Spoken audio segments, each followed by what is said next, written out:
Good afternoon, good evening, good morning. It all depends on the time zone you're watching me or wherever you are watching me from. My name is Dr. Omoumilawal.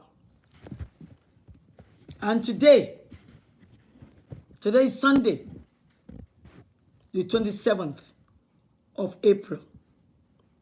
I've recently celebrated my 69th birthday. Did you hear what I just said? My 69th birthday.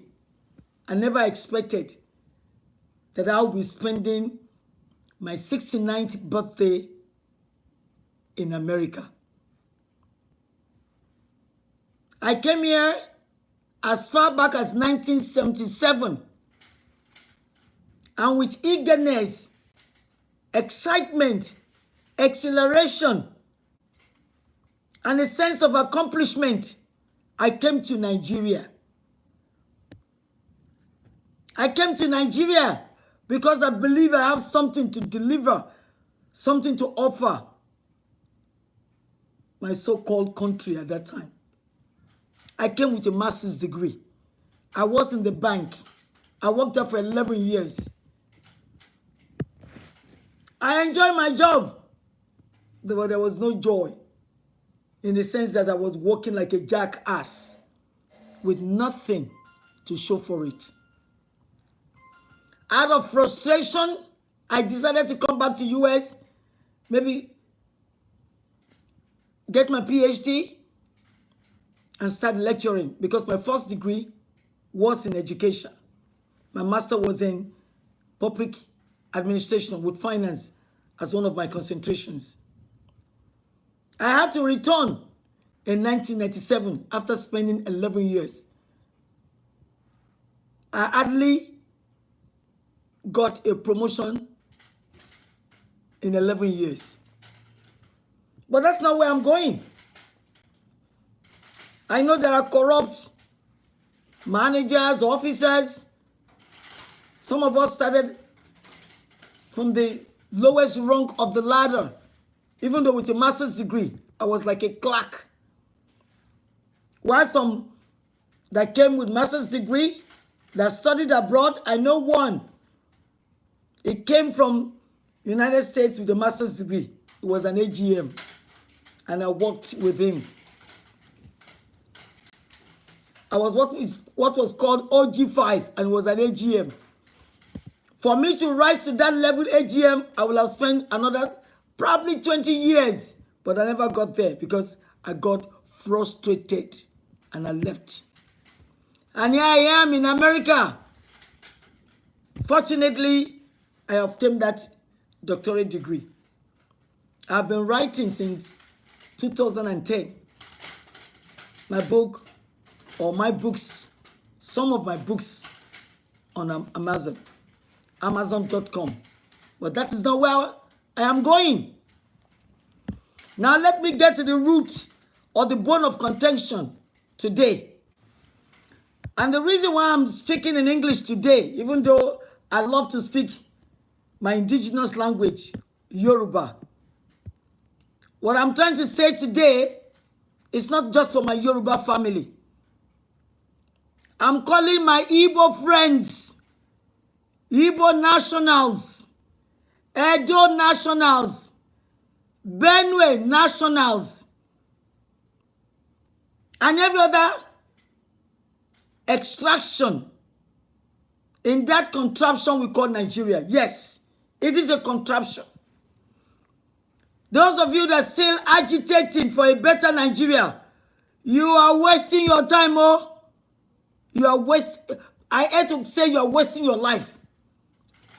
Because until you and I come to that realization that Nigeria is like a Titanic ship, it is sinking. And with the madness, let me not call it madness, let me call it the genocide that is going on in that space called Nigeria, there is going to be no Nigeria very soon. We all need a lesson. in history and in geography. Look at the ethnic, or let me say, look at the extractions in Nigeria. We have nothing in common. The Igbos don't speak Yoruba. Yoruba don't speak Hausa. Some of us don't understand what's going on in Benue, in Plateau. And some people don't even know there are people called Uromi in Edo. So tell me, intelligent Nigerians or my intelligent Yoruba people, what is the familiarity between us and all the other extractions I've mentioned? Nothing.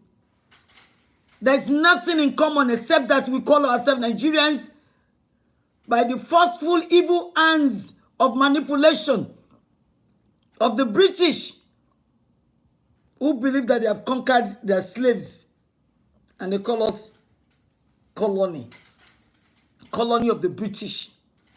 Unfortunately, a lot of us don't know what's going on in Nigeria because history has been revamped or has been nullified in our schools. So if you're not maybe above 45, you probably don't know much about the amalgamation, how the British manipulated, colluded with the people they call the Fulanis, who are more or less encroachers, marauders in our space. They were in the northern part of Nigeria, but they were not part of us. They were encroachers. Their great-great-grandfather, Uthman Danfodio, was a murderer. Let me repeat. Uthman Danfodio was a murderer. He was a descendant of what we call the Beduins, the Berbers, descendants of the Saudi Arabians. They were ejected, rejected, and sent out. And when they sent out, they were going everywhere like a snake with a cut tail. And that's where we find ourselves with them. After killing several millions, probably 6-7 millions of the Hausas, they killed them because they said they have a better Islamic, I don't even know what they call it because I'm not a Muslim. My parents were, but I don't know much about it. But today what I wanted to tell you, without bothering you or taking too much of your time, it's like, my people, if you all know what we are doing, if our cerebrum is still working, is our cortex is alive and alert, we all need to get up. We all need to stand up and be counted. Otherwise, from what is going on in that space called Nigeria, the Yorubas, the Igbos, the Benue, the Eurominedo, the Akwa Ibomites, I am telling you, I'm not scaring you. I'm telling you to be prepared. I'm telling you to be resolved. I'm telling you to be resolute. I'm telling you to be determined that you have to fight. You have to stand up like the indigenous people that you are and fight for your people and for your land. Because anything less than that, these crazy marauders, these encroachers we call the Fulanis, they come in different hues and different colors. They call themselves Boko Haram. They call themselves Iswat. They call themselves Miyetti Allah. They call themselves Lakurawas. Now they're calling themselves Mahmoud. Where do all these bastards come from? They are all Fulanis. They may be Fulanis from Mali. They may be Fulanis from Niger. They may be Fulanis from Mauritania. I I don't give a crap where they come from. They're Fulanis. And the governor, unfortunately, one of the governors in the north, I think his name is Bala Mohammed, went on channel or Arise, one of those television channels, and said that any Fulani all over the world, they are asked to come to Nigeria because wherever Fulani goes to, that's their home. And they've decided that Nigeria should be their base, so they should come. Excuse my English. Are these people drinking codeine or they're on tramadol?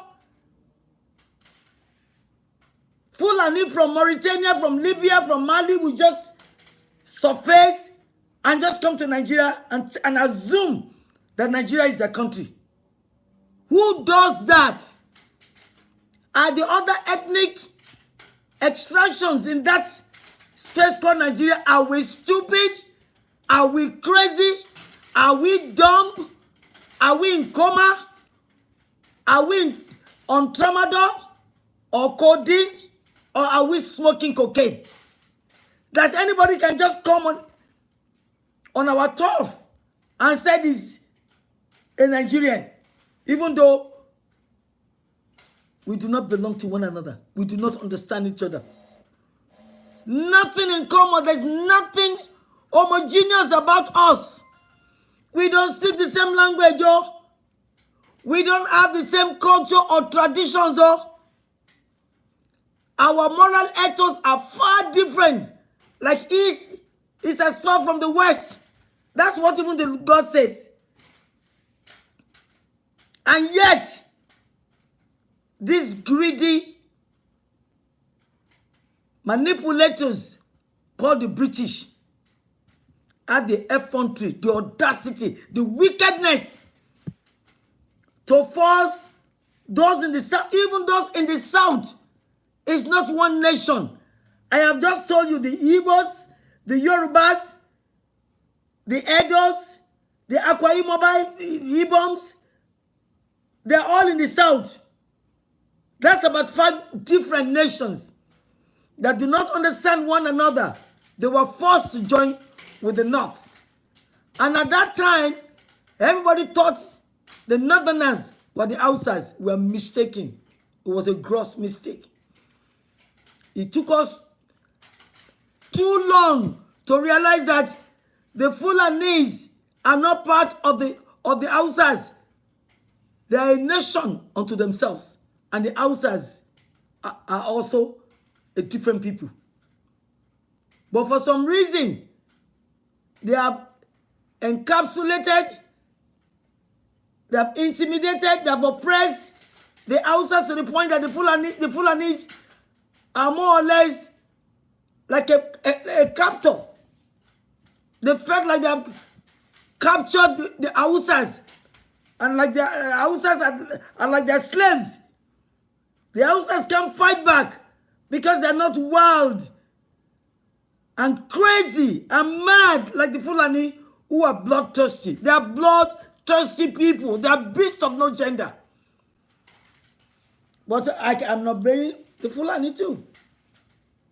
I blame every other extraction in Nigeria that have condoned all the nonsense, all the madness of the Fulanis. And now we're all crying. We begin to sharpen their teeth. When we're employing them as our guards, we call them the guards. Our water farers, they fetch water for us 20, 25 years ago. Now, they carry AK-47, demanding millions upon millions, and still they kill. They intimidate. They kidnap. They rape. And they murder. They murder us in cold blood. And yet, we claim to say that we have a government that has lost its sense of responsibility, a government that has no accountability, no probity, no conscience, no vision. We have leaders with no vision. They have no mission. Their mission is to steal, to amass, and to act dumb and stupid. They are acting that they are stupid. The Yorubas, the Igbos, the Akwa Ibomas, you are the educated ones, and yet you are acting like morons. You are all acting like imbeciles, while the stupid ragamuffin, the imbeciles Fulanese, are the one dictating to you on your father's land what you need to do, or they kill you. And immediately they issue that threat, you all withdraw. Where is your boldness? Where is your courage? And where is your humanity to defend yourself as a people? Because the Fulanis carry AK-47, that does not mean that you can't stand them, you can't face them. They are not the only one who can carry weapons. If the country cannot control how the Fulanese, even the most stupid among them, carry AK-47 when they did not even pass through elementary school, and they're threatening you PhDs, professors, timber and caliber in Nigerian space, and you're folding your arms, acting like you are helpless. You are not helpless. You are being stupid. You are not helpless. Yes, I can understand we do not fight because we consider ourselves cultured, amiable, accommodating, kind, generous. But after we have exhausted all these attributes, all these characteristics, and the Fulani kept killing us, there has to be a different line of action. There is a saying that if you keep doing the same thing over and over and over again and expecting a different result, it is the beginning of madness. It is the beginning of insanity. So in other words, we don't want to fight. We are crying, begging the government that knows that its core fundamental responsibility is the safety of its people, property, and independence, the liberty, freedom to speak, freedom to complain. There is nothing like that going on in Nigeria. If you complain about Tinubu, you will be charged for treason. If you are not charged, they forcefully take you to court. And overnight, you are thrown into jail. Is that democracy, or our so-called leaders? They are not leaders, they are rulers. They are despots. They are dictators. They are totalitarians. They are not democrats. And they are not democratic people. And they are not practicing democracy. Yes, President Trump has issued so many executive orders. And the Senate, the legislative arm of the government, sometimes involve it, some take them to court. What is our own legislature doing? They are rubber stamping. Did you hear me, people?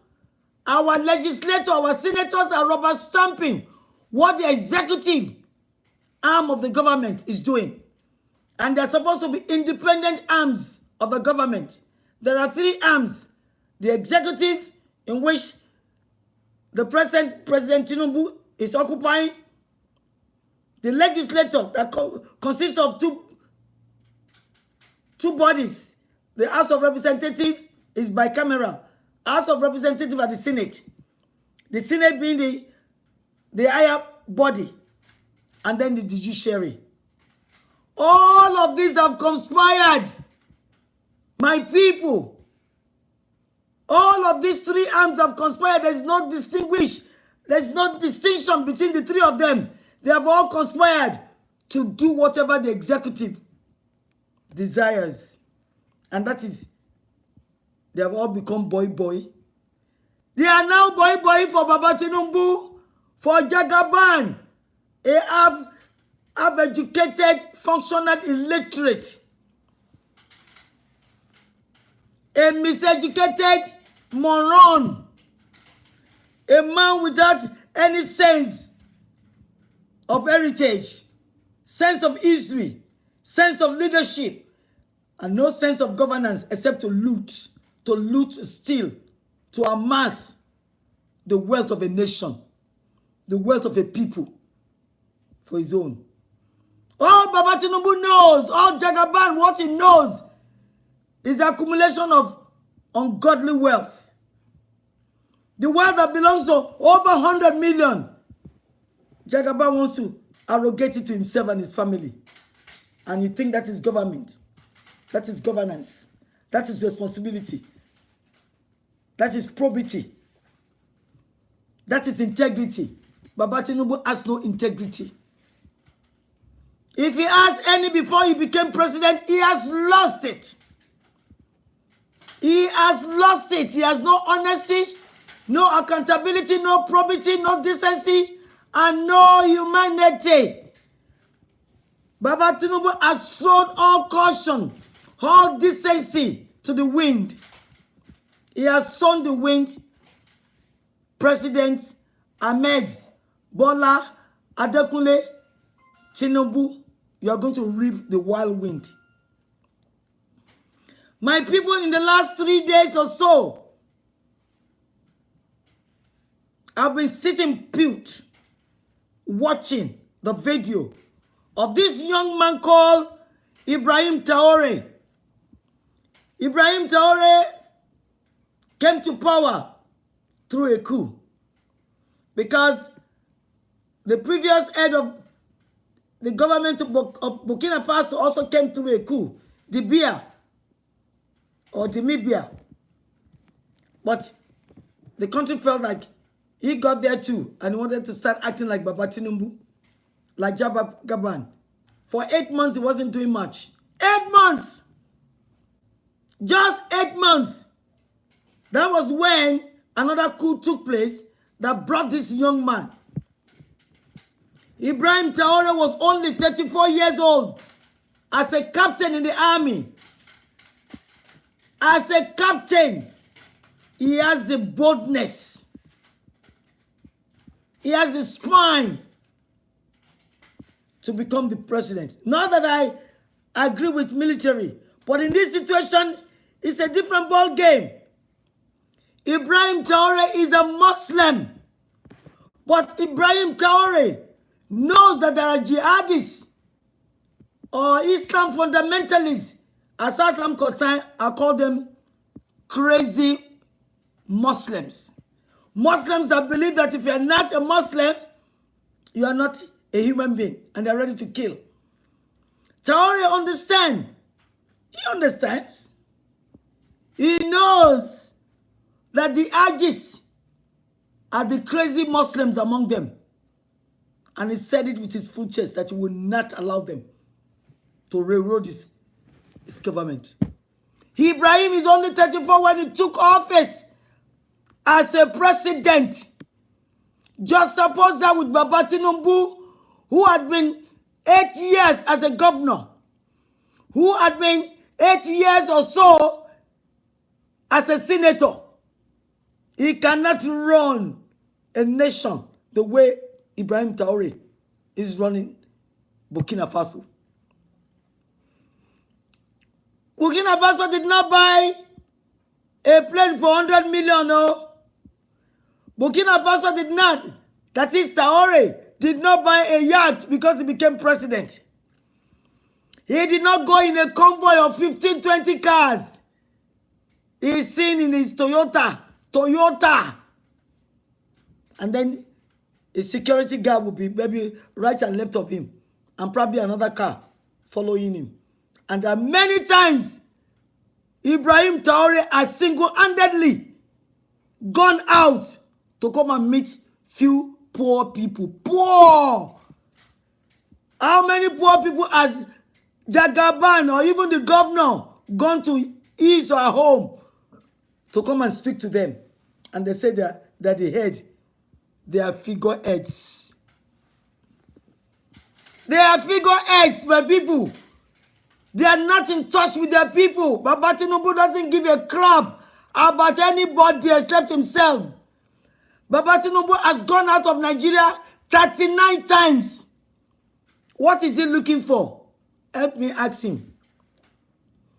If it is to go for medical checkup, has he lost his mind that we have the best doctors in the world?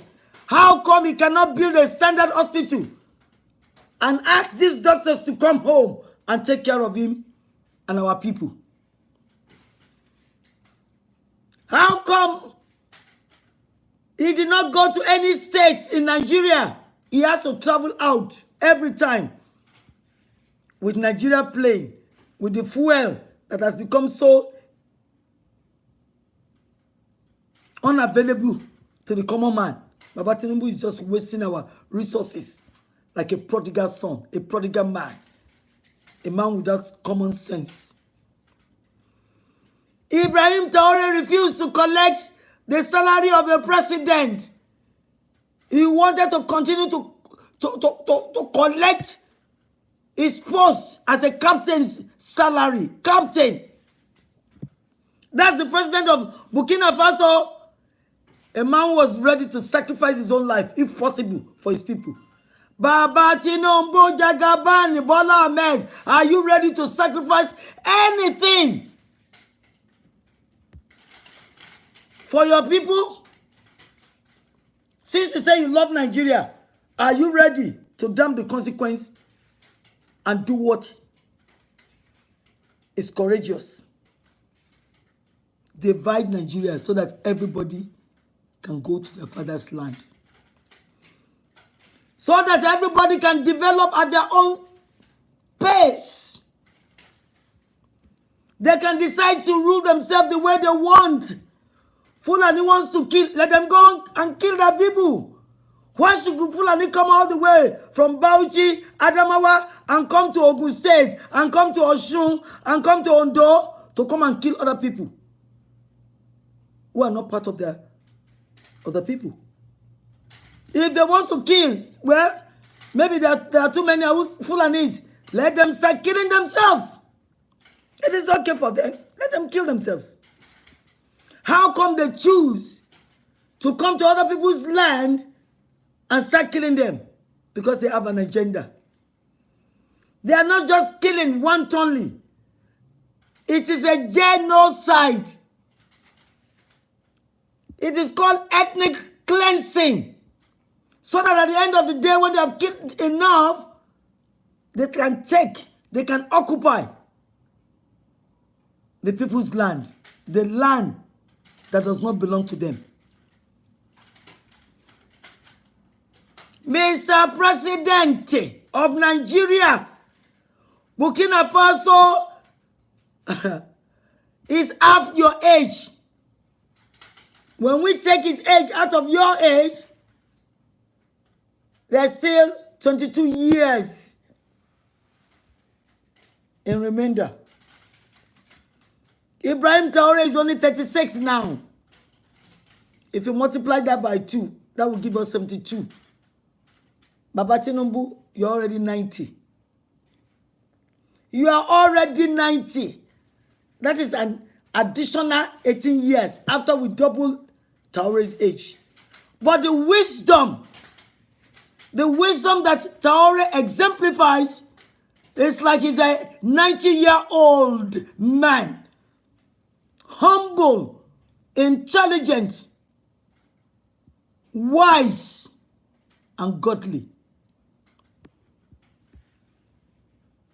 Traore is a godly man. And Traore could have been one of your sons. We are going to send you, Mr. President Tinubu, Mr. Bola Ahmed Adekunle Tinubu. We are going to send you as an emergency landing curve to go to Burkina Faso to go and learn Leadership 101, Governance 101, Humanity 101. At least those three curriculum, you need to go and study them. And this time around, if you need to take 6 months, we will allow you, so that when you come back, we will know the next line of action to take. But I trust Traore. It won't take you 3 months to get it through your thick, empty score. It won't take you 2 months to learn wisdom, governance, probity, honesty, integrity, accountability from Ibrahim Traore, a 36-year-old president of Burkina Faso. Mr. President Tinubu, you need to learn. You are empty like a barrel and you make the most sound. Anyone that talks against you, it is treason. Anyone that says this or that about you, you force them into prison. How long can you do that? Do you build enough prison for 100 million people? Because you're going to see the avalanche of people criticizing you. Abdul Karim, I've spoken to your son, allegedly, to tell you the calamity, the chaos, the trouble that is raging in that space called Nigeria as a result of the madness of the Fulanis. But you pretended that you don't want to hear. You are even asking them to ban the song. How can your soul be renewed when you don't hear criticisms? Meanwhile, in 2014, you campaigned against Ebele Jonathan Goodluck. I'm sure Ebele will be sleeping with his 2 eyes closed now. When you brought the Boko Haram with Buhari, yes, Mr. Bola Ahmed Tinubu, I am telling you, you are a culprit. You are one of the villains that brought in Boko Haram. Just because you want to destabilize Ebele Jonathan's government. Now it is your turn. What goes around, President Tinubu will surely come around. It has come around. The same Fulani that you supported, that you aided with the stolen money from Lagos State. Yes, I can say that again. I'm from Lagos. All the assets, valuable assets of Lagos, you have confiscated it and you have signed it for your own. You are not taking it anywhere. Enjoy it for as long as you can. You are going to leave it behind. And that does not mean you are going to give it to Sheyi. If you fail to do that DNA that I'm advising you to do, your wealth is going to the hands of the Igbos. Because it has been alleged that Sheyi is not your son. Go and do your DNA. It's an advice, oh. If you like, take it. If you don't, it's your cup of tea. I don't give a crap. As a matter of fact, it will be retribution of justice. You have stolen from millions. Then some other millions will take it from you. Because once Sheyi gets your money, they will give you mystery. Stories will come out though. And then you will be forced to go and do DNA. And then we'll find out you are not the papa. Maybe Abdul Karim should have found out that you're papa. You are not his papa. Allegedly. Allegedly. If anybody has said that about me, that my mother is not my mother, my father is not my father, that my mommy and my father are in trouble, oh. They will have to do DNA, because I don't want to bear anybody's father's name. I want to be my father's daughter. And everybody that sees me and knows me, they know that I have the spirit of my grandfather. And I look like my father. Like my father. A man that has no fear to hear his opinion. I am not afraid of you, Baba Tinubu. A lot of people are afraid to speak their mind, to speak their sorrows out. I am frustrated in America because I don't want to be in America, but I can't come home. And that's the honest truth, Baba Tinubu. You don't have the medical facility to take care of my needs. If I go into my closet now and bring out my insulin that I will use for the next 1 year, I did not pay 1 red cent. I have the needle. I have the insulin itself. And for you to know that this country is taking the best care anybody can have, they will be begging me to come and take this medication. I will not go.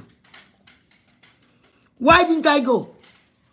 Because I have the ones that can even last me 9 months. Why are they overloading me with medications? I get angry. Why Nigerians are begging just for the doctors to see them? They will ask them to go and bring 250,000, deposit 1.6 million. A few months ago, I knew somebody that they asked to deposit 1.6 million. They deposited it. And in 15 minutes, they came out and said, that person is dead. But they did not return the money. That is in Nigeria. You are ruling for. That is the country you are ruling. You are not leading, Baba Tinubu. Bola Ahmed Tinubu, you are not leading. You are not a leader. You are a ruler. You are a dictator. You are a totalitarian. You are a despot. And I can just suppose your actions with that of Adolf Hitler. You are a killer. But it's not going to last. Adolf Hitler did not live to celebrate his 70th. You are lucky you're already 90. What gives you the confidence that tomorrow is yours? Ta ló gúnyán fún yín tó lọ ti tọbẹ̀ ṣòro? Baba Tinubu. Who is making your pounded yam? I'm telling you, you can eat your art's content. Karma is coming. But my people, today's message is not for Tinubu. It's not for Akpabio. It's not for the judiciary, rubber stamp judiciary. Chief Justice of the Federation, Mrs. Sikirat, Risikat Kekerieku. America does not have any respect for you because they said you have compromised, you have colluded, you are complicit. That is the highest position in the legal, and you have lost your integrity. You are working with a devil son. Bola Ahmed Tinubu has become Satan's errand man. And Riskat Kekerieku, you have just joined his league. So be expecting whatever God will dish out to you. Ellen Moronkeji Ogunju Umeju, another justice, chief justice, or whatever you call yourself. You are buying and selling injustice because you have the power. You didn't have the power. You have authority. And you are misusing it. Be ready to get justice, the real, pure, sure justice from God.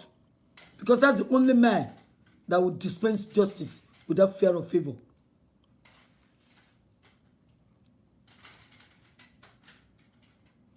San Afe Babalola, nanogenarian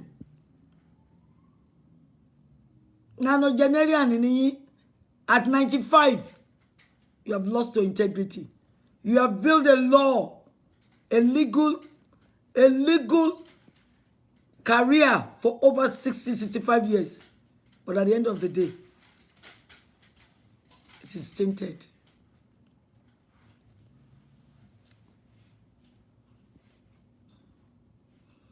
The Yoruba music says, àǹfààní kí ló jẹ́ fún ènìyàn kó jèrè gbogbo ayé o, kó sẹ̀mí ẹnu o. Àǹfààní kí ló jẹ́ San Afe Babalola kẹ́ jèrè gbogbo ayé o, ẹ sẹ̀mí yín nù o. Àǹfààní kí ló jẹ́ Jagaban Tinubu kó jèrè gbogbo ayé o, ẹ wá padà lọ sínú hẹ́ẹ̀lì o. Àǹfààní kí ló jẹ́ Rísíkà kékeré ẹkùn kó jèrè gbogbo ayé o, kó wá sẹ̀mí ẹnu o. What would it profit you if you gain the whole world and eventually you lose your soul? That's come to nothing. Vanity upon vanity.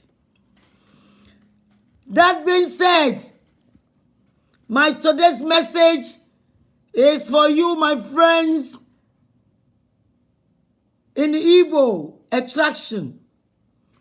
It is for you, my friends, that are called Aqua Ibomites. It is for you, my friends, that are in Benue, Plateau, Uromi, and wherever you are in that space called Nigeria. This message is for you. You might take it and ease it away. You might hear it and insult me. It is okay.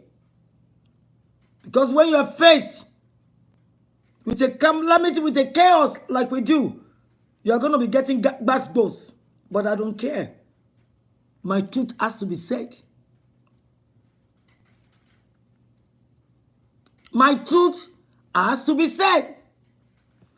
And the truth I want to tell you today, I want you to come closer.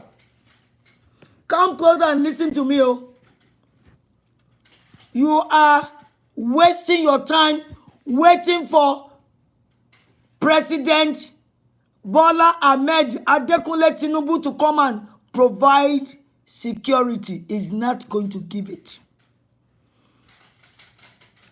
President Bola Ahmed Tinubu is a scarecrow. He hasn't got the confidence, the temerity, the audacity, the impunity to face the Fulanis and say, to hell with you. He is afraid of them. Tinubu is afraid of Gumi, one single man, one foolish Muslim cleric. This bastard has been dictating, telling the government that if they don't give so amount to the Boko Haram, they will lose lives. And they're telling me that there is no other power other than this Fulani. Then we are crazy. Those of you that still call yourself Nigerians, you must be crazy to think that Fulani has to keep on massacring everybody and you are all going to Ganukale. What is wrong with your brains, eh? Where is all that strategy, that ideas, innovation, boldness, courage? Where did you lose them? Where did you keep them?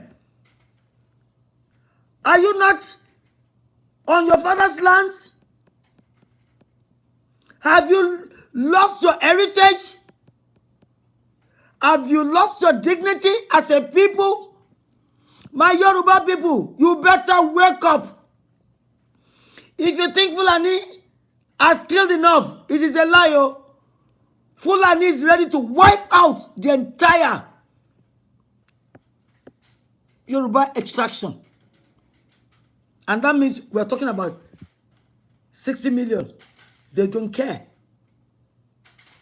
If we do not get up from our slumber, from our comatose stage, from our vegetable stage, and face the Fulani, Fulani is not a spirit. They are men. They cover their eyes. We can cover ours too. They have AK-47. Are you telling me there is no Sim Wesson in America, in Germany, in Australia? I didn't ask you to go to London, no, because Fulani and the British, they are both bastards. They are proxy leader or killer for the British. Don't go to Britain to buy your weapons. We have to. Otherwise, Fulani will kill as wantonly as they desire. And there's nothing the West will do. Because they are reeking and raping and reaping from what is going on in Nigeria. Instability, anarchy, confusion. The British is happy.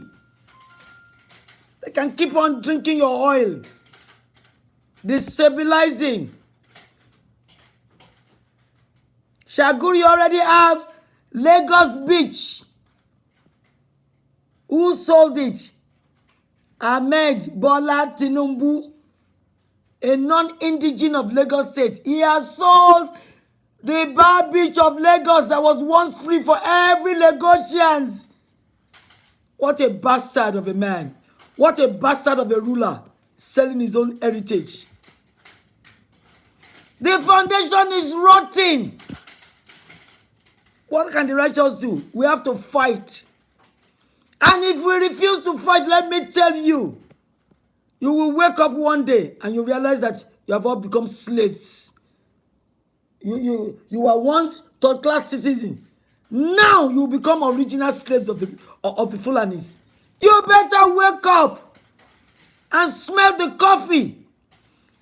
I know some people will say this girl is causing trouble. Yes, I am causing not trouble.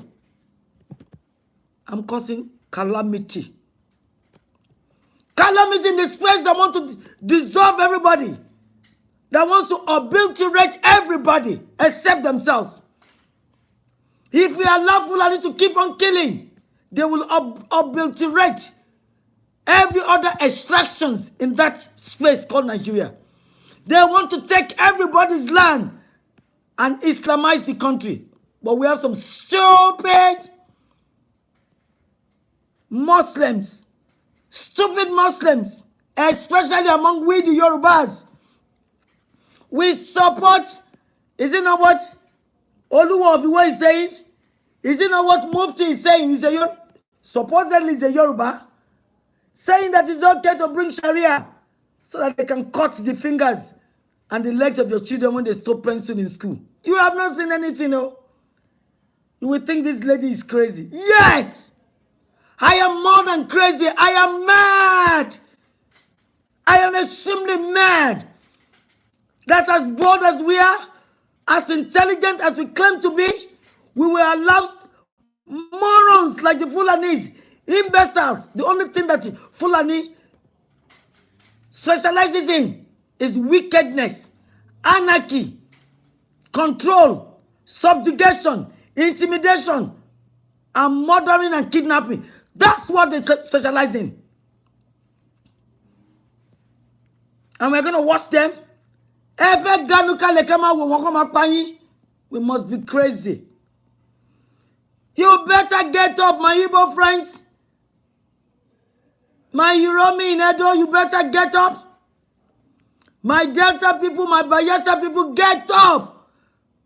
The government will not allow you to have any scissors, let alone AK-47. You got to fight with whatever.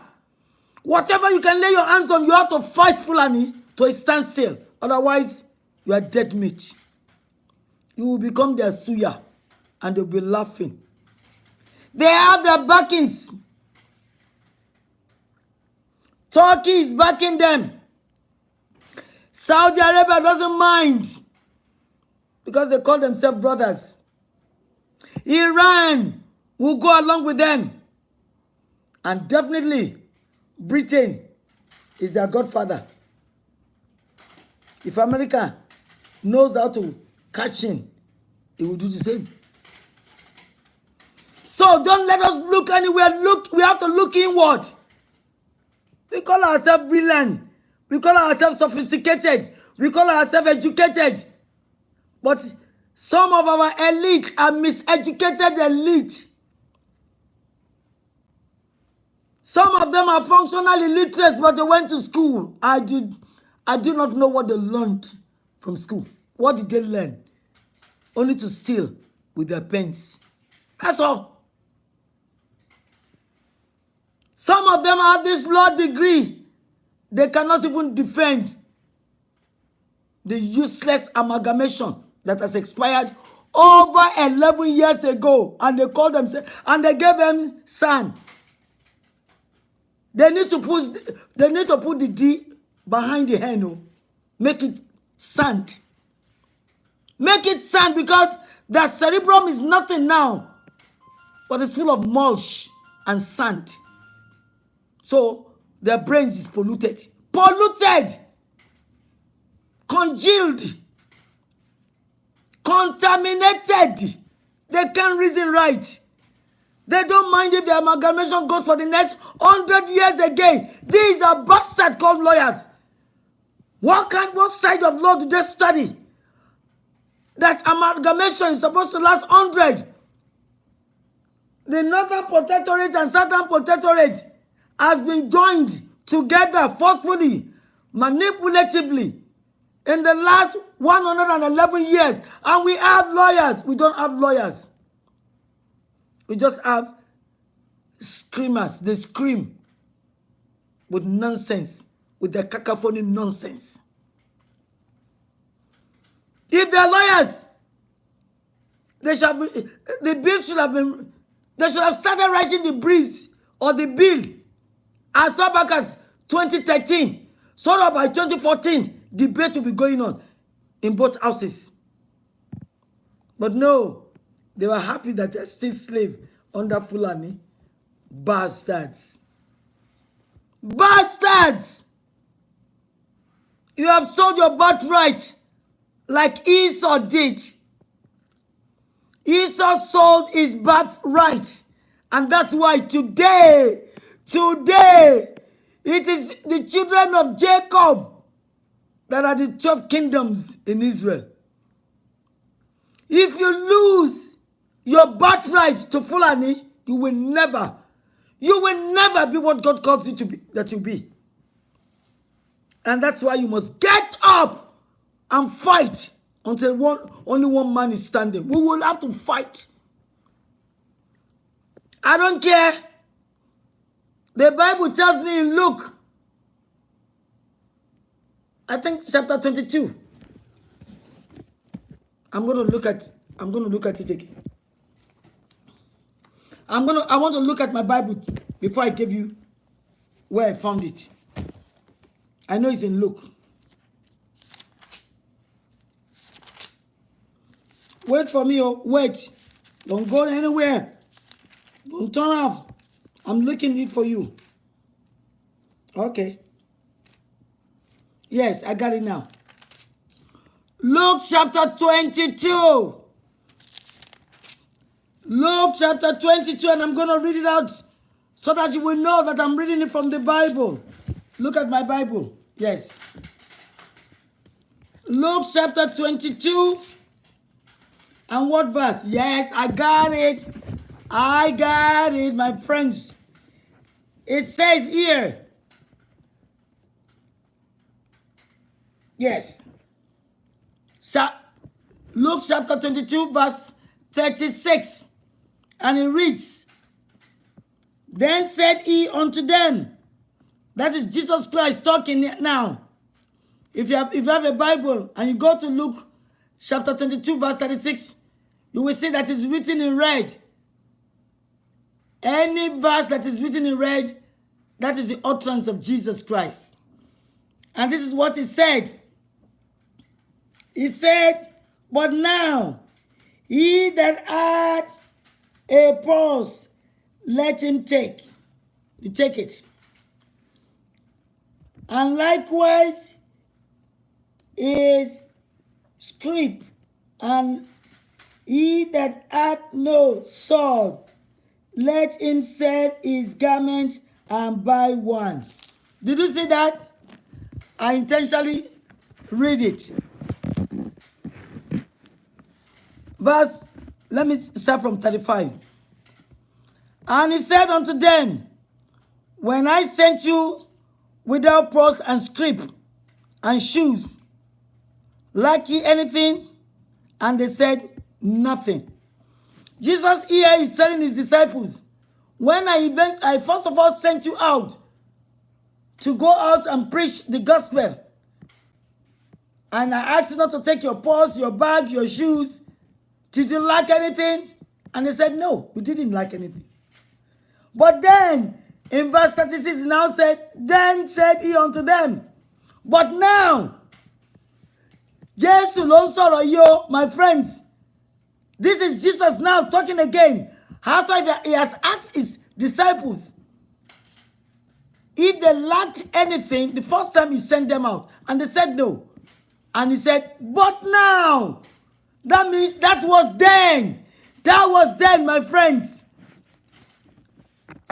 10, 15, 20 years, even 6 months ago, we are all crying, Fulani is killing us. Oh.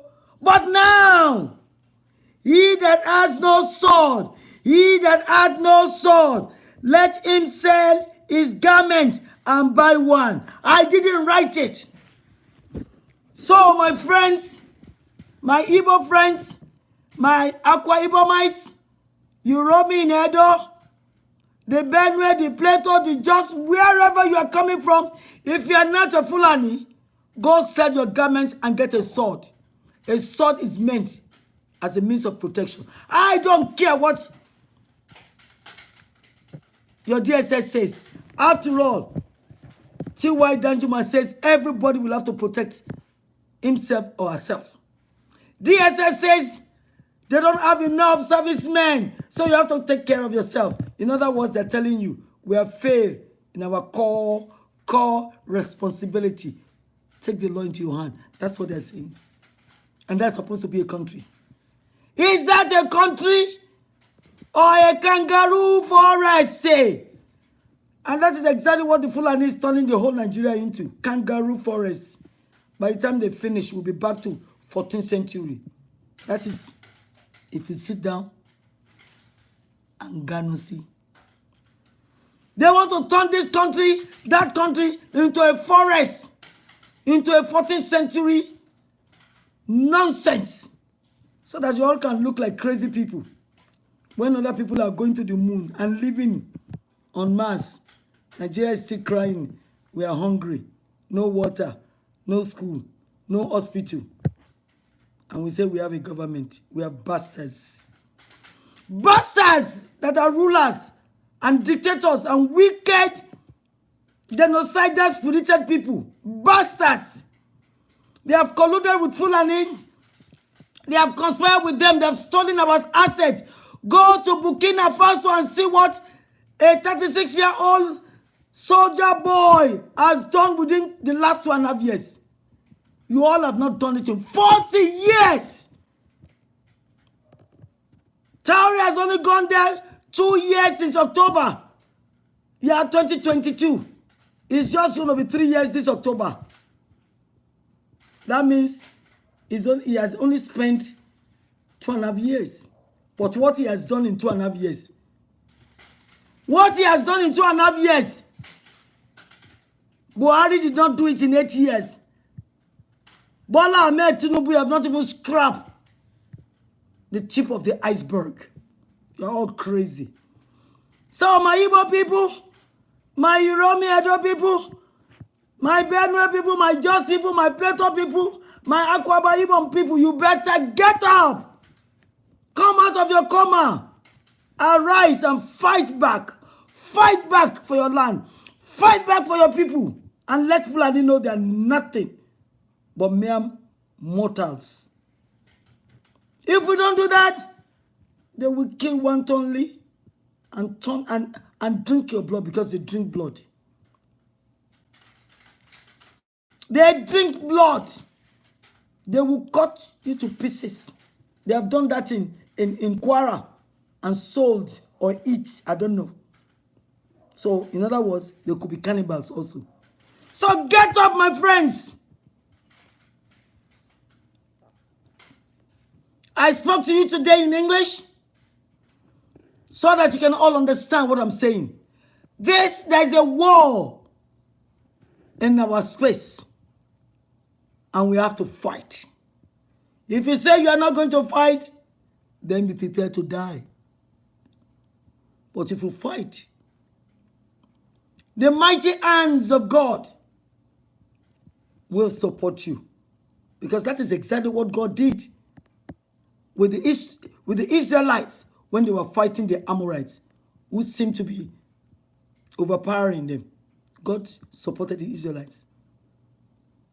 And there were more deaths among the Amorites. So get up, my friends. Get up. Get up and be counted so that history will be favorable to you. This is my message to you today. It's not to the leaders. The leaders are already wasted. They're useless. We, the citizen, must arise. But we have to go. We are going to go. Nigeria is going to separate, whether they like it or not. The Israelites left Egypt after 4:30, but ours don't have to take that long. We are going to go, whether they like it or not. Those that step on our necks, on our heads, and say we will not go, they won't get there with us. Go and write me down. Go and write it down. Those that say we will not go, they will not go there with us. One of the very leaders or elders that wanted one Nigeria is not there yet. It's not there now. There are many of them that will leave. Whether they like it or not, the secure, sure, strong hand of God will take them out of our way. And we'll march. We'll march in victory to our promised land. And so shall it be. Thank you, my people. It's always a pleasure. I'm accelerated already. I just came back from church. But I'm glad to come out. So you have a beautiful new week. The Lord will continue to support, to aid us, to protect, and to preserve us until the day of His glory. Thank you, my friends. It's your friend, your sister, your family, with the same DNA, Yoruba girl or woman. I'm a Yoruba woman, and I'm proud to be one. So have a wonderful day, and may it be well with all of us. In Jesus' name, shalom.